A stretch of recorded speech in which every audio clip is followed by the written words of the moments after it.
There's a word buried inside Scripture that shows up more than 170 separate times. Not in one book, not from one author. Across law, poetry, history, prophecy, and letters written centuries apart, by people who never met and, in most cases, never read a single line the other had written. The word is Sabbath. Read it once and it looks like a simple reference to a day of rest. Read all 170 plus occurrences side by side, and a different picture forms. The same three-part rhythm appearing again and again, almost like a fingerprint left behind by every writer who ever used the word. A command, a rest, a reason. That's the shape. And once you notice it, it becomes difficult to unsee. The word traces back to the Hebrew Shabbat, rooted in shavat, to cease, to stop. It begins life as a verb, not a noun. An action first, an identity second. Its very first appearance in Scripture isn't a command at all. In Genesis, after the work of creation is finished, rest simply follows. Not commanded, not required, just modeled. No one existed yet to be told to follow it. It was laid down first as an example, long before it became a law. That order, pattern before rule, turns out to shape nearly everything that comes after it. Across dozens of passages spanning centuries and genres, the same underlying structure keeps surfacing. Beat 1, the command. Work stops. 6 days for labor, the seventh set apart. Usually short, usually direct. Beat 2, the rest. Not emptiness but content, holiness, remembrance, sometimes even delight, filling the space where labor used to be. Beat 3, the reason. This is the beat that shifts every time, even as its position never moves.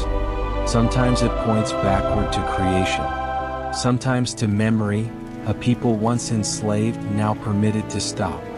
Sometimes forward, to a promise meant to outlive the moment it was spoken. Command, rest, reason. 4 verses or 4 lines, the shape doesn't change. In Exodus, it first appears around manna in the wilderness. 6 days it falls. The 7th it doesn't, so the people gather double the day before. Command, don't search for it on the 7th day. Rest, a stillness built directly into their food supply. Reason, because enough has already been given if they stop reaching for more. At Sinai, the law repeats, same command, same rest, but the reason shifts to creation itself. 6 days the heavens and earth were made, and rest followed on the 7th. In Deuteronomy, the law appears a 3rd time, and the reason shifts again. Remember that you were a slave and you were brought out. Therefore let your servant rest too. 3 tellings. 3 different reasons. One structure holding all of them in place. It would be easy to assume this pattern only belongs to legal writing, where repetition is simply how law works. But the rhythm travels, straight into poetry. In Isaiah, centuries later, the same 3 beats resurface. Turn your foot from the Sabbath, the command now phrased as restraint. Call it a delight, honorable, the rest redefined as joy rather than absence.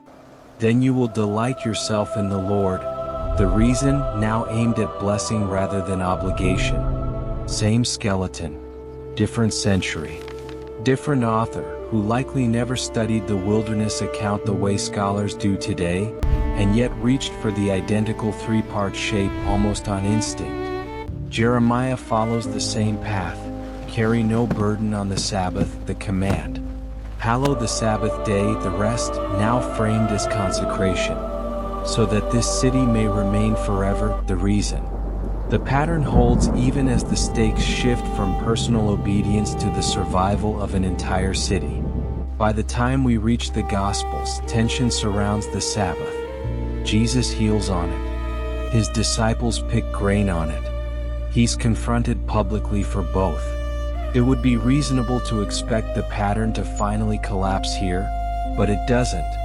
It gets challenged from the inside using its own structure. The command, is it lawful to heal on the Sabbath? The rest, no longer ritual stillness but restoration. a hand made whole, dignity returned to someone overlooked. The reason? Because a human life outweighs a rule kept only for its own sake. Even in confrontation, the beats hold, command, rest, reason. Only now the reason has grown from one nation's memory into a claim about the worth of any person standing in front of him. In Hebrews, the structure makes its last transformation. There remains, the text says, a rest for the people of God, no longer tied to a single day, but something the whole arc of Scripture seems to have been building toward. Command, strive to enter that rest. Rest, a stillness echoing the very first rest described in Genesis. Reason, so no one falls through repeating the same disobedience that came before. A rhythm that opened quietly in a garden, before any law existed to enforce it, closes in a letter explaining what the law had apparently been pointing toward all along. Here it's worth slowing down. Is this proof of something deliberately threaded across 66 books and dozens of authors? Or is it simply how ancient legal and poetic writing worked? A shared convention, the same way modern contracts share formulaic phrasing without any hidden design behind it? Scholars are divided, and both views deserve fair treatment. Ancient Near Eastern treaties and law codes often followed three-part structures. A stipulation, a description of compliance, a stated rationale, meaning the Sabbath passages may simply be following the standard legal grammar of their era, no stranger than a modern lease's standard clauses.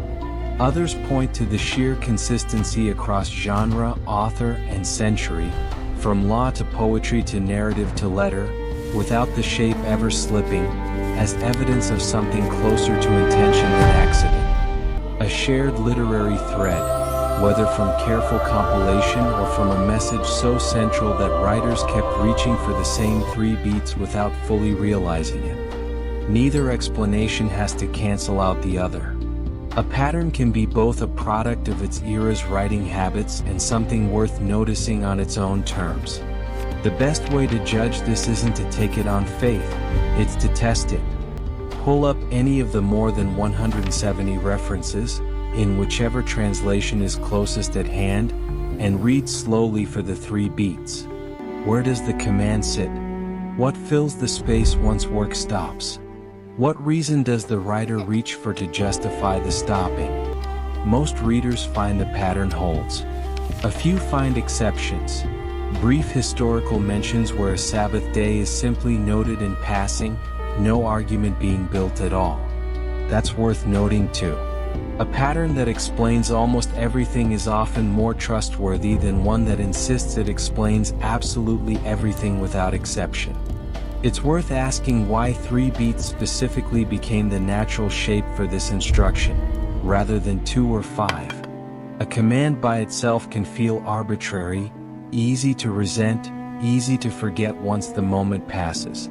A command paired only with a reason, but no description of what the rest actually contains, stays abstract, more idea than practice. It's the middle beat, the rest itself, given texture and content, that seems to turn the other two into something a person could actually live inside rather than simply obey. Three beats are also remarkably easy to carry by memory, long before most of this was ever written down. A parent repeating the law to a child by firelight, or an exile reciting it in a foreign land, could hold on to three beats where 10 details might slip away entirely. Whether that's the reason the structure survived, or simply why so many separate writers landed on it independently, is a question the pattern can raise but can't fully answer on its own. Maybe this is simply how ancient writers built their sentences. A habit repeated so often it eventually starts to look like design. Or maybe, buried inside one of the most repeated words in Scripture, there's a rhythm too consistent to be accidental. Three beats that kept finding their way back into the hands of writers who never once compared notes. Either way, the pattern is there, sitting in plain sight, inside a word most people have read 1,000 times without ever once counting. If patterns like this fascinate you, subscribe for more deep dives into the structures hiding inside familiar texts. And tell us in the comments, coincidence, convention, or something else entirely?